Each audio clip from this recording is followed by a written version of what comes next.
Pastor Chris Lachlan, Emmanuel Lutheran Church. Today's text is taken from Genesis 45, 3 through 11 and 15. Those are the verses, 3 through 11 and verse 15. It's part of our midweek series on forgiveness. This is part 1. The story of Joseph starts in Genesis 37 and ends at the end of the book of Genesis, which is chapter 50. It's a great story, and I recommend that you read the whole thing. It's only 14 chapters.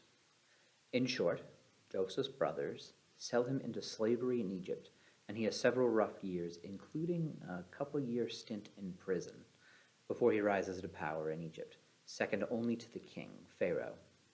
When his brothers have to go to Egypt, they have to ask him for help. They don't even recognize him. He messes with them for a bit, and then he tells them who he is. And so first, don't be like Joseph. He's really not a nice guy.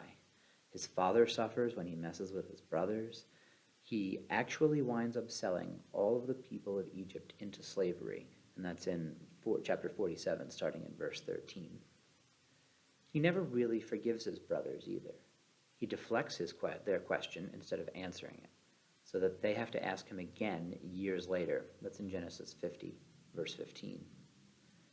But what does Joseph have to lose? Nothing, really. He's the one in the position of power. His brothers throw themselves at his feet and beg for mercy before they even know that he's the brother they sold into slavery. And I wonder if he would have been so gracious to his brothers if they had found him while he was still in prison. It's easy to forgive when you've risen to the top. It's much harder to forgive when you're at the bottom, suffering.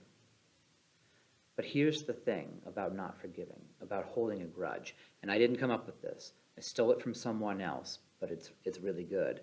Holding a grudge, not forgiving someone, is like drinking poison and waiting for the other person to die. We forgive because God commands us to forgive. We also forgive others for our own sake, to let go of the bitterness that poisons our soul. Come back next week to hear more about forgiveness. Amen.